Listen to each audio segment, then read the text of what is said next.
My name is Michele Tomea from Thai Italian Chamber of Commerce. Today we are going to present a topic about food innovation. It's BIOTEC Research and Development Facilities, opportunities for multidisciplinary food innovation. Our distinguished speaker today is Dr. Atikorn Panya, researcher of Functional Ingredients and Food Innovation Research Group under the National Center of Genetic Engineering and Biotechnology, member of the National Science and Technology Development Agency, NSTDA, located in Bangkok. With no much further ado, I would like to leave our virtual stage to Dr. Panya. Thank you for being with us, and the virtual stage is all yours. Okay, thank you very much for your kind introduction. Okay, let me share some slides. Okay, hello everyone. So again, my name is Atikorn Panya. I'm a research team leader in my lab. So today I'm gonna talk about our facility here at BIOTEC. So basically we are quite a large lab. So we do many in research area. So let me quickly introduce about our NSTDA and NSTDA. So basically we have right now we have 5 national center. So BIOTEC actually is the oldest one. So in BIOTEC, can you see from the picture? So the main building is here. So we also have the pilot plant facility here. And also in my lab, actually in these 2 buildings, the innovation into cluster tower A and B. Okay. In BIOTEC, right now we reorganize our organizations into 2 pillars. So the first pillar actually focus on the agriculture area, and another one is focused on the industrial area, which is related to the bioscience and biotechnology. So in my responsibility is food and feed industry. And I just let you know, sometimes we just share facility each other in between pillar. Sometimes we collaborate between agriculture and industry to come up with better. So for the food, for the industrial pillar, so we have 4 research team, which is 1 for food biotechnology research team, which is the biggest one. So the second one is the industrial bioprocessing technology research team that they focus on the the fermentation, like large scale production. And we have another lab actually focus on the starch technology, especially from cassava starch. And another one, actually the youngest one, is the functional proteomic technology. Okay, that they expert in analyze the peptide, functional peptide and protein. Okay, for the food and feed industry. Right now we focus on these 5 areas. Basically, we focus on the functional ingredient to come up with the new ingredient to serve industry. Sometimes, I mean, the company actually came to contact us and asked for, I want to develop something, and okay, we just have a discussion and we come up with a project for them. So it could be from at the very beginning of the process, could be from the develop the idea, marketing. We can help a little bit to give some idea about the marketing status, the patent status now. And when we do the research, so there are many steps for the research. Beginning at the beginning could be like from the TRL 1 to 3. So just give we can get only the prototype at the beginning, so we can extend the project to until we can commercialize that one.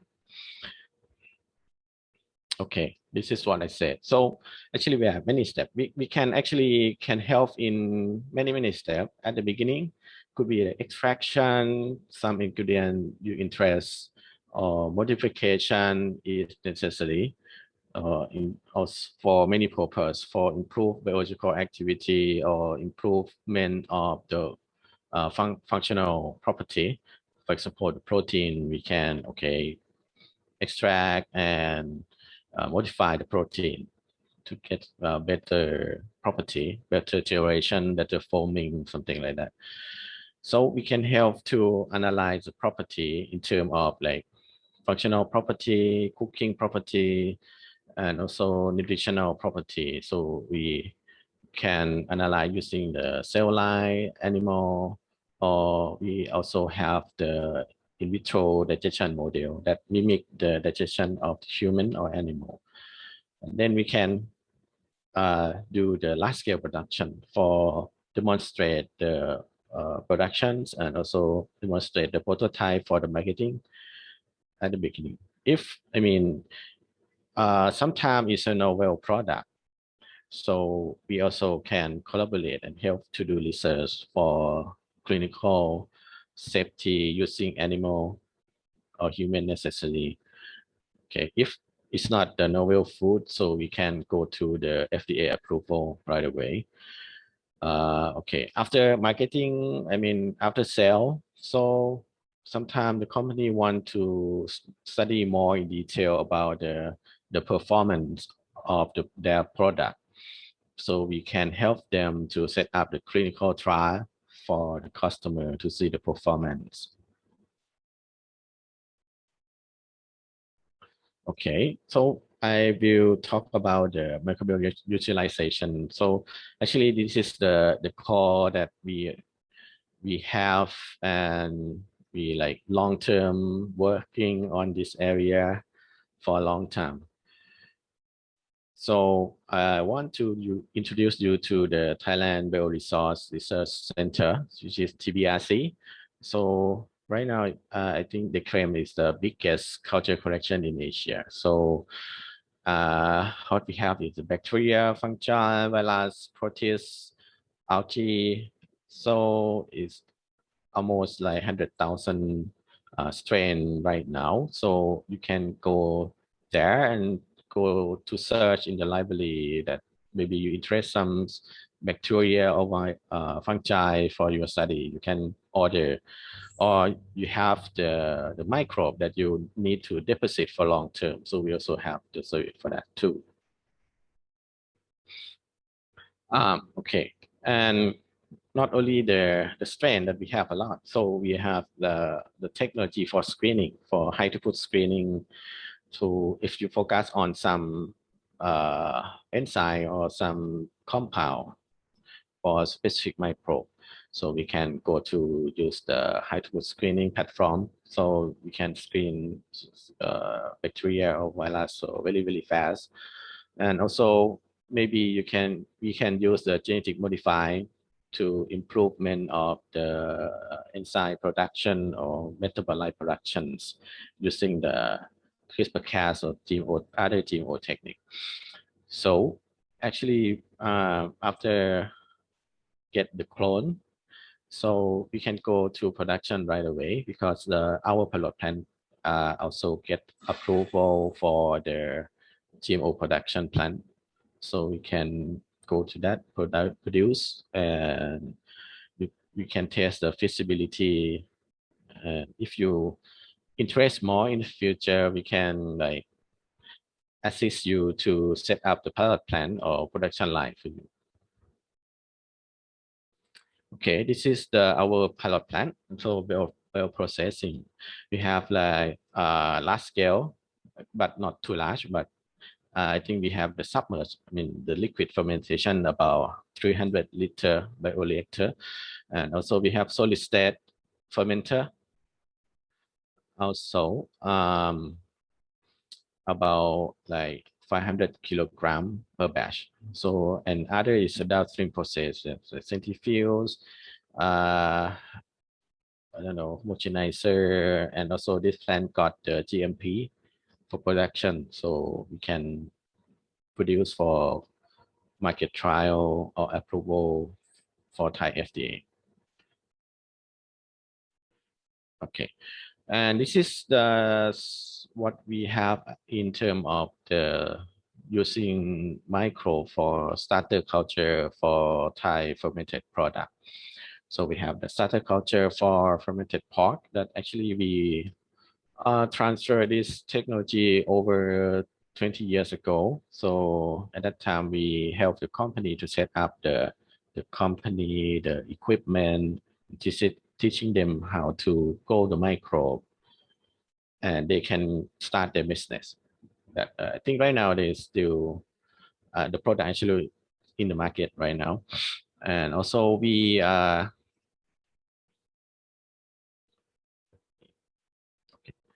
can you see laser pointer here? Okay. We also doing another fermented product like fermented mustard green. So soy sauce also for the like a natto in Japan. We have something like that in Thailand too, but we can depend on the purpose. I mean, sometimes we ferment it and get some metabolite compound, and in this case it's for the umami. I mean, taste improvement.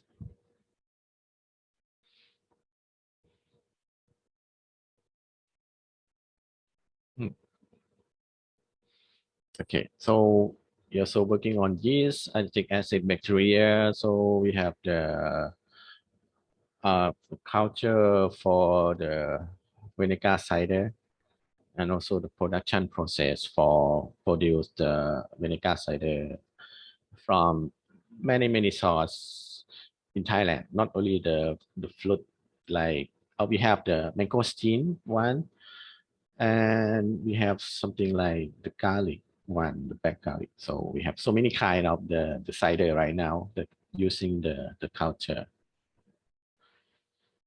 And for the feed one, actually, we use the starter culture for produce the Napier silage for cattle. And also we have the fermented soy product for the pig one. And also the enzyme mix.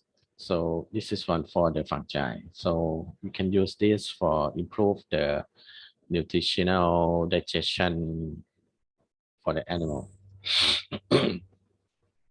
For the food protein, actually we do in many dimension.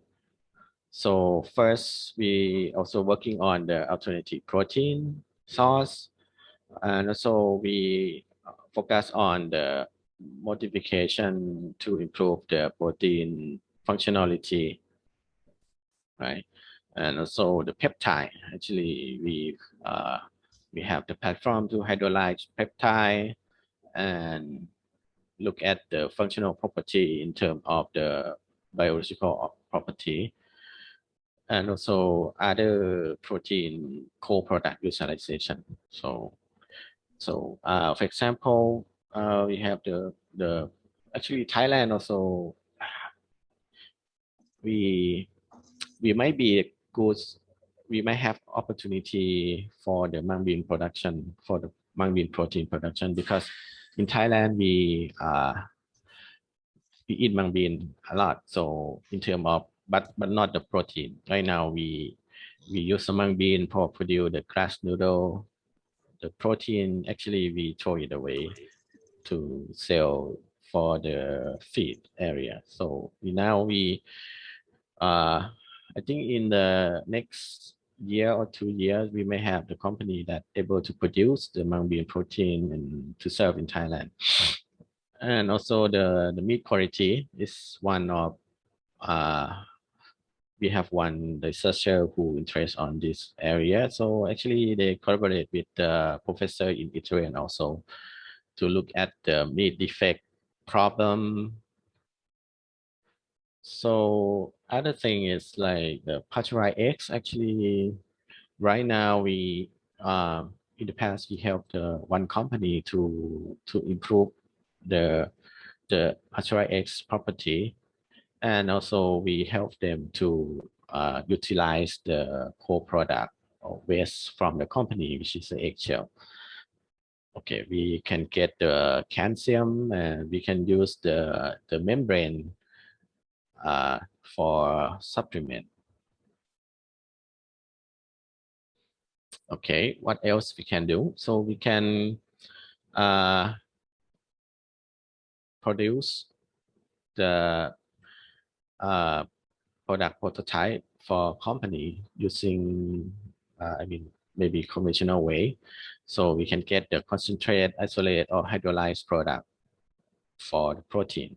And also we can help to formulate the product development, not only for the human, for the animal or pet food, we also focus on that.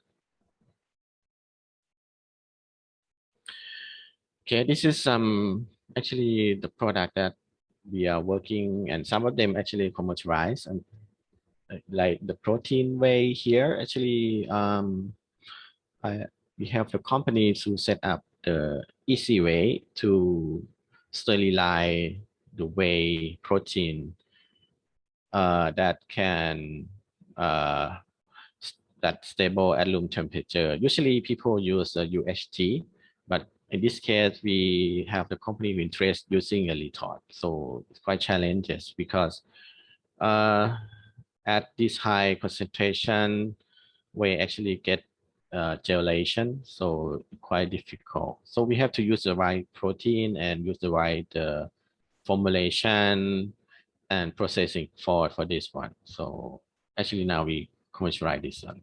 The gluten-free pizza, actually we like create the mixture, that mixture of the cereal and the material. Actually we can formulate. Actually it's much better than the one that we get from the import. I don't know from what company, but they claim that the taste is better for the gluten-free if you're interested in this one. And okay, this is also we also focus on the meat science and technology. This is what I talking about. This is all the project from egg. So we do many aspects of the egg in many research, like the functional property and the core product, and also find a way to improve the egg stability during storage. And I think one of the product champion is E-lysozyme. So the E-lysozyme is actually it's a peptide actually from egg white. Actually, it's quite promising result with that we use to add the antimicrobial agent. Is we try in the shrimp farm and work very well to stop and inhibit the white fecal syndrome. I think now we commercialize this one already. And okay, in terms of the soy sauce, actually it's about the enzyme here. So we try to deal with the leftover enzyme to improve the product quality. Okay, this is other thing that we can do. That for the start technology, I will go really quickly on the way that actually they focus. One of them, their focus is the gluten-free technology. So we have the technology that we patent to produce the cover starch that have really low cyanide content first, and then a low cost too. And then we use this and maybe we modify the starch and to improve the property of the cover starch for the gluten-free application. And here we already transfer the technology to a company also. For the probiotics, okay, probiotics right now we focusing on the piglet application, not human, because the point is that we need specialty probiotics because right now so many probiotics already in the market. So we need like specific application and try to make it work. That one of the problem that we focus is the piglet application. So basically in the past people use the antibiotics and that cause more and more problem to handle the healthy of the piglet. So when we use probiotics, we can cut off the problem that from the antibiotic resistant strain, bacteria strain that can cause a problem in the future. Okay.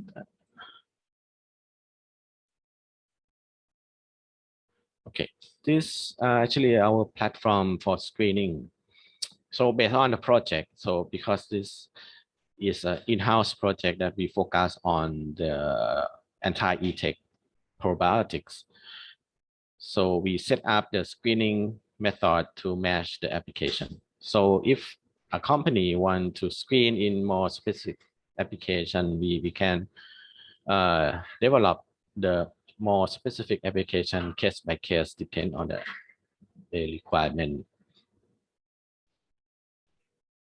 Okay, again, for the flow chart, we can do, I mean, for the whole chain, depend on the requirement. I mean, if one company already has strain, want to study about the marketing and want to try to the market, so we can produce for them. So we can produce and help for the approval. If you don't have any application, I mean, at the beginning, I think the company need to understand what you need first, and then talk to us, and we can set up the right screening model that actually start from the beginning. But sometimes maybe you already launch a product into the market, and you want to like compare the performance to another company in terms of the performance as a probiotics. So we can help in the step 2 here. So we have the simulated gut model that can actually validate and compare more correctly. I mean, and cost actually cheaper than go to the clinical trial. Okay, this is what I'm talking about. So it's the advanced dynamic digestion model. So we have 2 models set up here.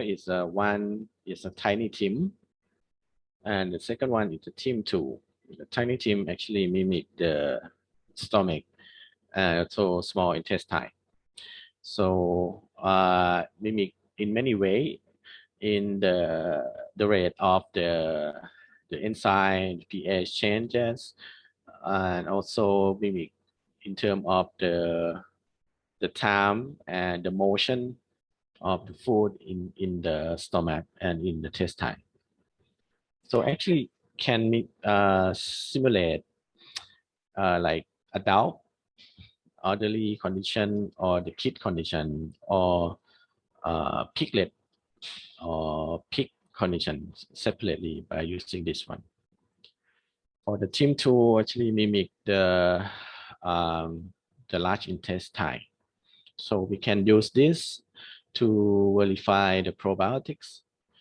So we can like actually the microbe in the team 2 actually get from the human. So we correct the fecal from the volunteer, and we use that as the seed to study. And okay, you can test this using, for the application for the probiotics and prebiotics and other product if you want. This is the what we have. Actually, this is not here. We have the equipment here. We got the training right already, and we tried to set up here actually equipment here, but we have some problem with the COVID a little bit, so they cannot come here to set up, but equipment is here. So we got training already. Just okay. For the application that I'm talking about, so you can study the probiotics, survival formulation, or study about the delivery system, drug delivery, something like that. For the nutrition too, for the setup can use to evaluate the quality of protein, like analyze the PDCAS value, something like that. Okay, this is another area that we already have in my lab. So we're using the metabolomic approach and also other omic approach for the food and feed application. Actually, the quite new for us. So for the idea to check the quality of food, so we can compare the metabolite and maybe in terms of the volatile metabolite or non-volatile metabolite change during the process. So we can analyze the problem, and you can check the raw material, the food quality material, and you can compare. So, and this technique also, you can analyze the fraud product or check the origin or authenticity of the raw material or the product. So I think in Italy and maybe there is some research about using this approach for analyze the olive oil quality. So we can prove the origin or authenticity of the olive oil. Dr. Panya, sorry Yes. to interrupt. Is it possible to increase a bit the size of authenticity origin to better understand? The size? Yeah, just to, if it's possible to see the diagram a bit bigger. Okay. If I click here, can you see bigger? Yes. Oh, okay. It's actually, it's very interesting, this, let's say, a way to check the origin of a product, because let's say all over the world, we are basically subject of influence to purchase some product, thinking that is coming from a region or is made on a proper way, but actually maybe it is not. So it's about also the safety of the consumer. Mm-hmm. So by technique, we have to analyze the original many product to create the library. Like one product may have one fingerprint, but this fingerprint represent in terms of the metabolite. So we can use that to compare. Okay, this is just the concept idea. So maybe more scientific.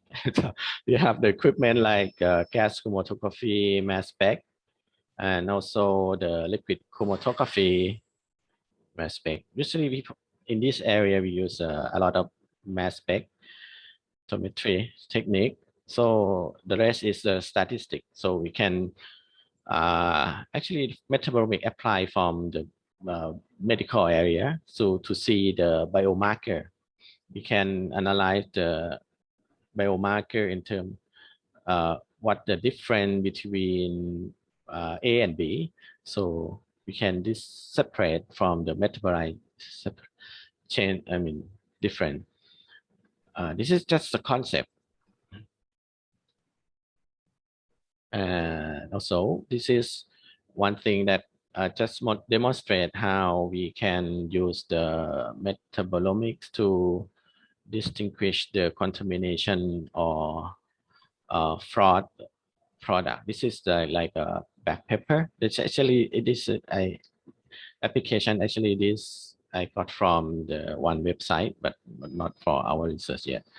So the idea is they are like, we have black pepper and we have this papaya seed that actually contaminate into the product. So we can use this technique to separate to see the problem here. And okay. Actually, the application, like, you can extend to understand the fermentation product and the flavor side that I will talking at the end. For the fermentation, I'll give you some idea. So this is one of our work from my student. So we have mamong bao chai im. Maybe you never heard, is a kind of mango. Okay, we use the osmotic process to produce this one. So the idea is to compare the metabolite in terms of, and also the sensory variation, and to try to see about the quality and the metabolite, how they are correlated. So the idea concept is like that. For the result, you can see here the model. Actually, we can separate the blend. Actually, this is the commercial product. We can use the model to separate among blend, and also we can maybe a little bit difficult to see, and basically it can tell which blend have more compound, which one more than other one.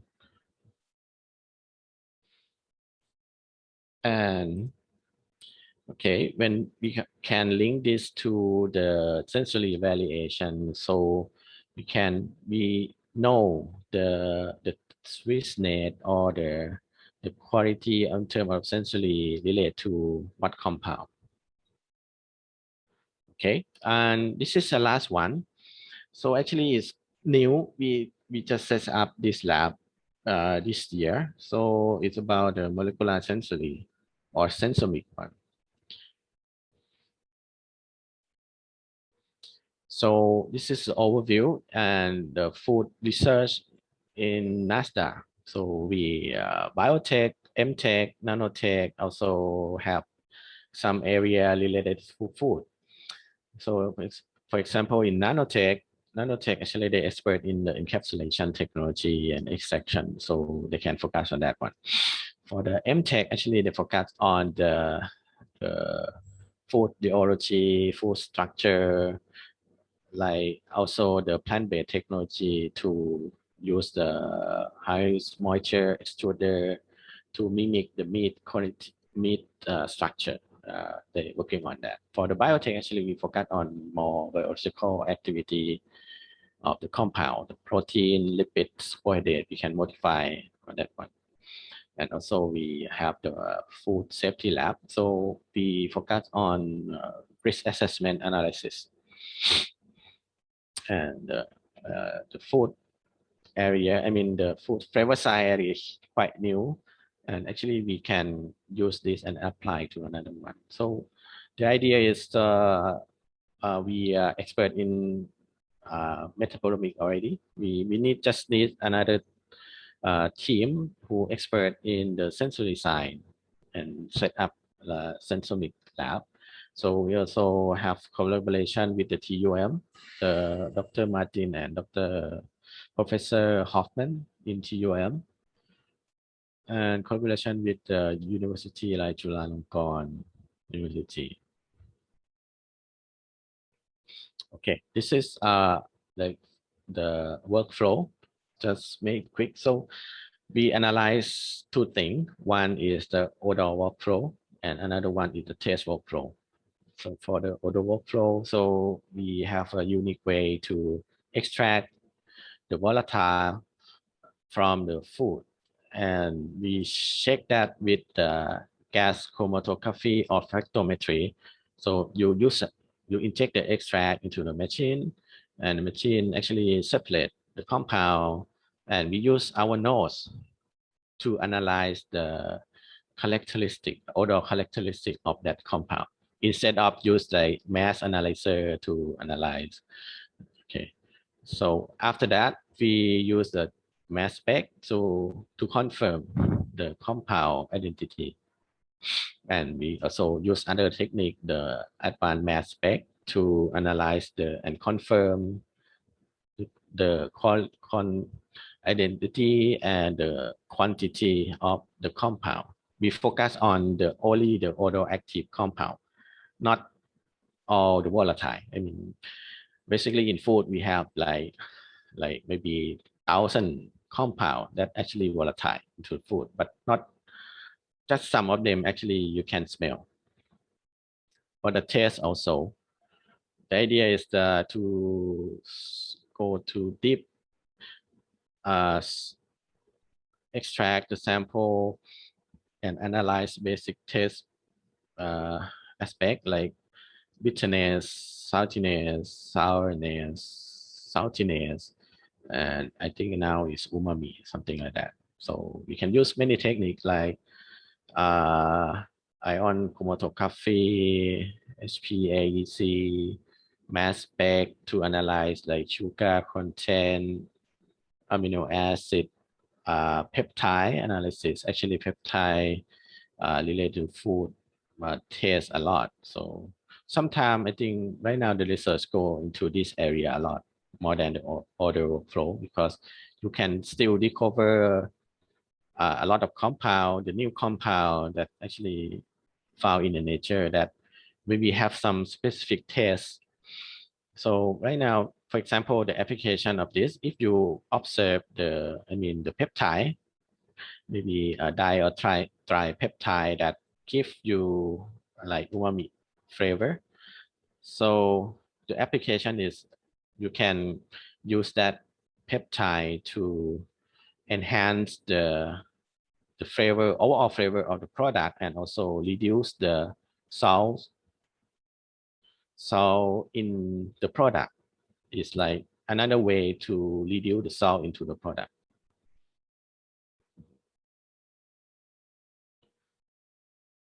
Okay, this is the aim is first you can re-engineer the flavor.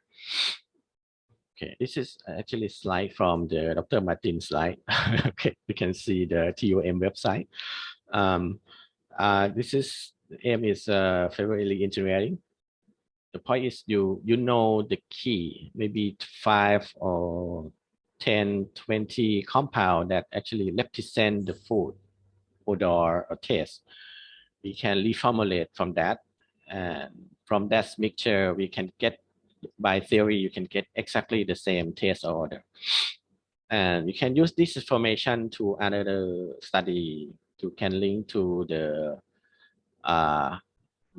anything like processing, like fermentation process to ferment some flavor, fermentation like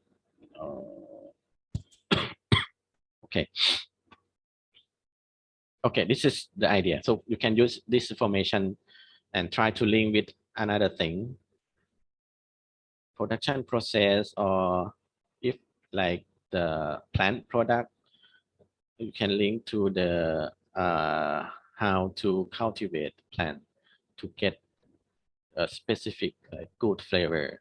So we have plant factory here in this building too. I think we can go to see like how the light affect to the taste or the mixture of the nutrition for the plant affect to the taste, something like that. It's possible.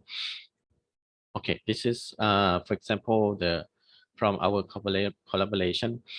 Actually, we have more right now. So this is not quite updated, but to give you some idea that actually we working with a lot of company, but not only the basic research, but we also serve a lot of company. And this is the overview, maybe the almost last slide, the overview that food ingredient and food innovation in the whole NSTDA. Okay, you can see that we have like some support, the IP support, and HR, and also the funding team, and to the aim of the technology. So we have the extraction technology, encapsulation technology, emulsion, 3D organoleptic model. Actually, this is another advanced way to analyze the bioactive compound compared to normal cell culture. And okay, low processing, we have sensory physiology, something like that. Okay, I think I maybe the last slide here. So if you have any question, you can email me here. And okay, I will give the step back. If you have any question, please ask me. Thank you very much for this insightful presentation. It's actually very, very interesting, like the several analyses that you can do. Something that we have some question in the chat. One of the first is about the flavor. Dr. Panya, is the flavor tailored fully artificial or chemical, or is this process adopting more natural processing?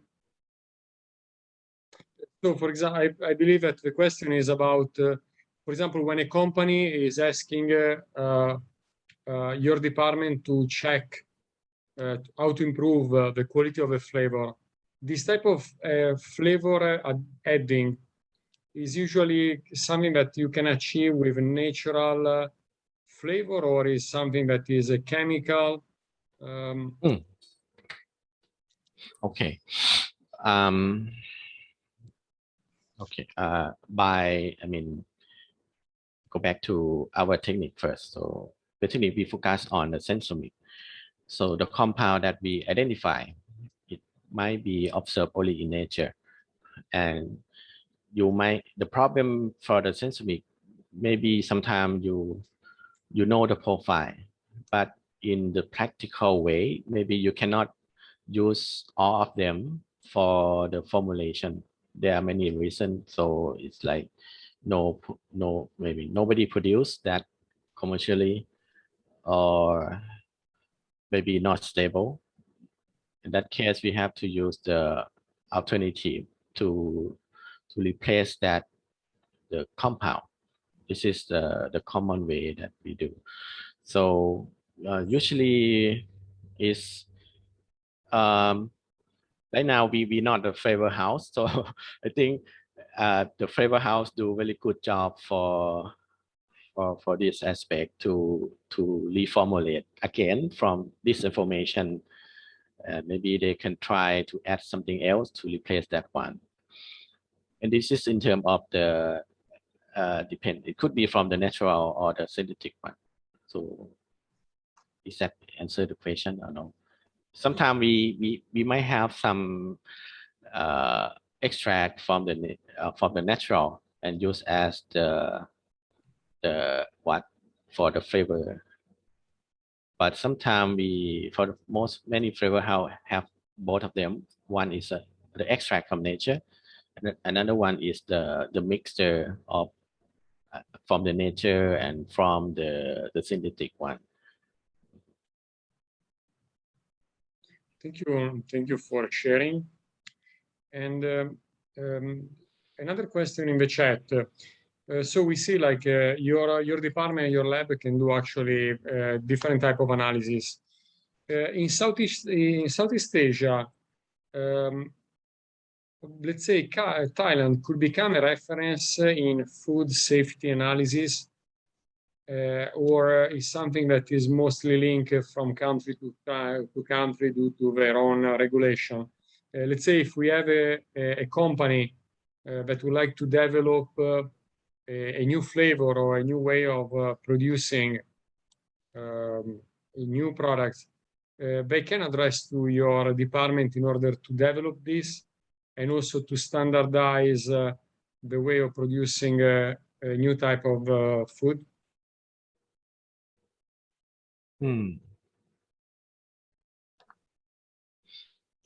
quite long question.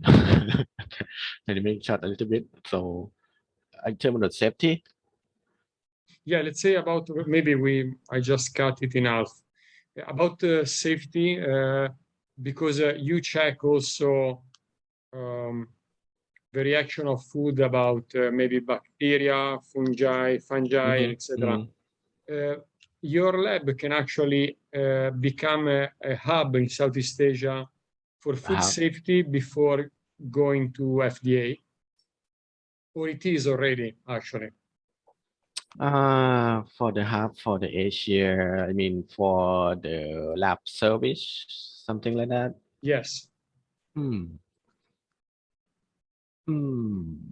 Let's think, because the aim of our lab not like the normal service, but actually we aim to for the research service. But if it's possible, if you want to us to evaluate, for example, you have the one microbe and you want to evaluate the safety of the microbe. So basically, if the microbe, we need to do the whole genome sequence of the microbe to see the possible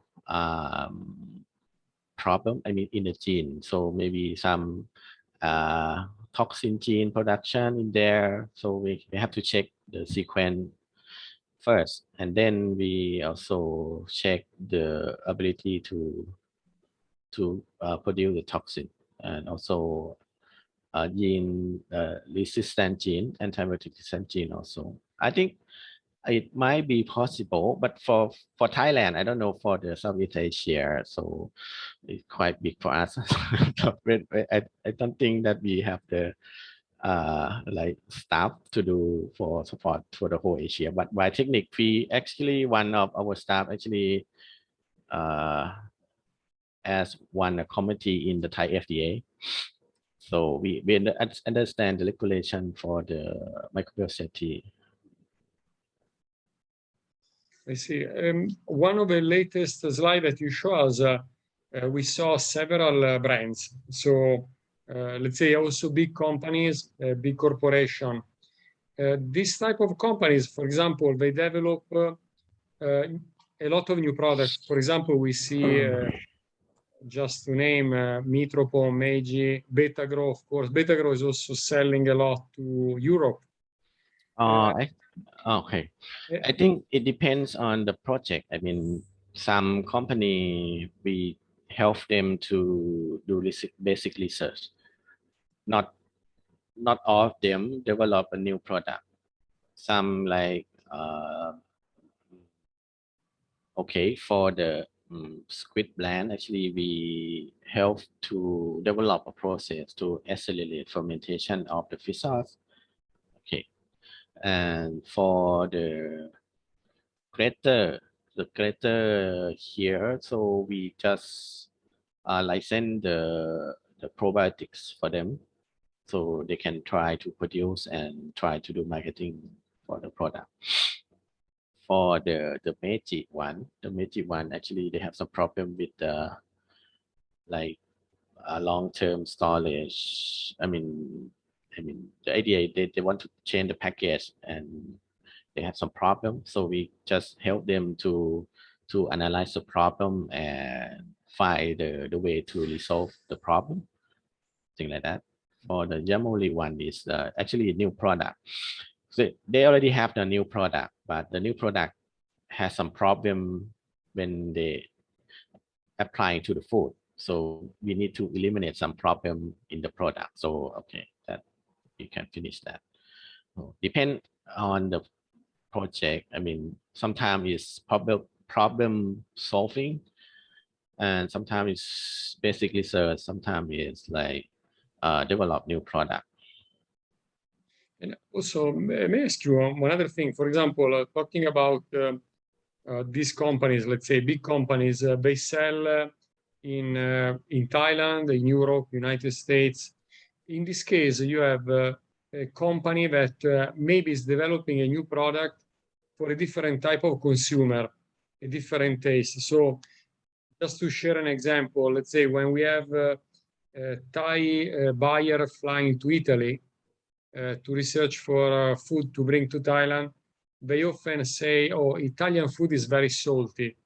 Or maybe if we have Italian buyer coming to Thailand, they find out that Thai food can be very sweet and etc. In your position for your lab, do you need to have, let's say, a map of this type of flavors because the perception of the consumer can change and you can advise the company in developing a new product for European market, Chinese market, American market. And is there a way in you and your team can keep update yourself on a global scale?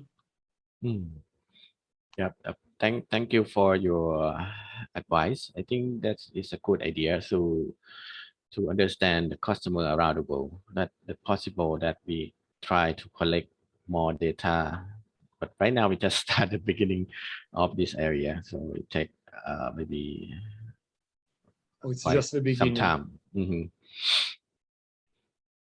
And another question in the chat is, could you unveil new trends in food innovation? We witnessed the launching of insects, vegan, and now marijuana kratom food. What should we expect next? Oh, the new trend actually is a well-known new trend right now. I think for the insect. For the insect, like I know it's like become more popular, but people still eat like a insect powder, not to mix with something, but not like texturize the whole insect protein to the burger. And I'm not quite sure what insect because the perception is still not. Even Thai people not all of them not eat insect. Okay, maybe you can find some YouTube that Thai people eat insect, but not. I mean, the majority still not eat insect. For the vegan, I think now we become more so in Thailand. So we try to look at the landscape of Thailand, that what we can do for the plant-based protein. In Thailand, we have limited sauce. We can play with some sauce, like okay, we have soy sauce, soy protein. That's possible, but actually in Thailand we not grow the soybean that much. Maybe mung bean may be better because you know there are many. I think some company use mung bean for some specific application, like the egg product become more popular. I think for the mung bean protein, maybe something that many company try to look for because the functional property may be, I think, much better than the pea protein. Okay. For the kratom. For another information about the marijuana and kratom in here, but we not focus on this that much. I think it's kind of so many people doing it. Okay, it's just basically our lab not focus on the PD. So for the extraction, I think so many people already expert on the extraction of the product. Like extraction the CBD, THC from the product and use the byproduct. And I think the rest is just product development. So can add to another product. I mean, to add to many entire product, make it fancy. I think I'm not interested on that. For the next one, I think what we interest is the culture meat one. So that may be our future. Okay, the culture meat, actually you can play a lot of, actually for produce the culture meat, you need a lot of knowledge on not only the the cell culture technology about, you need to concern about the like how to produce nutrition for the culture, for the cultivation. So I think the culture meat may be our next.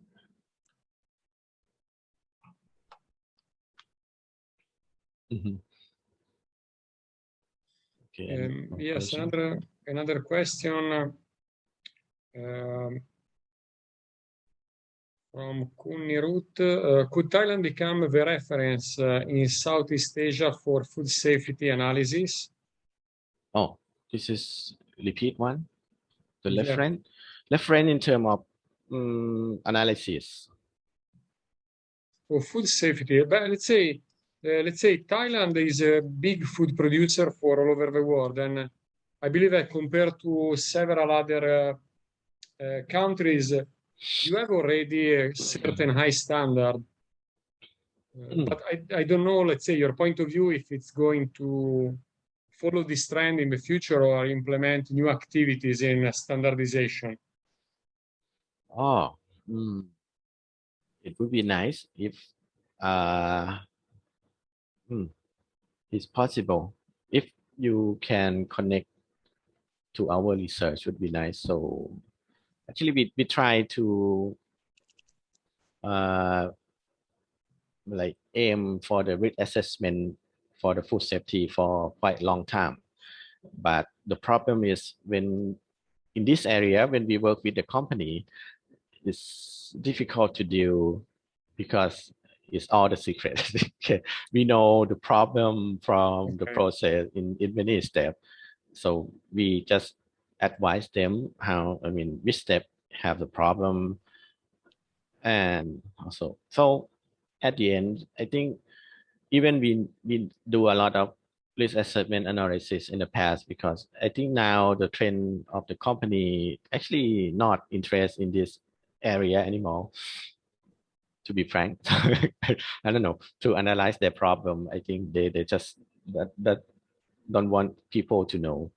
But for the reference, I think it could be a good idea if we can to be a host or something for the people. I mean, for the country like Cambodia or Vietnam or something like that. Yep, I think it's possible. And also another question, let's say, still about food innovation.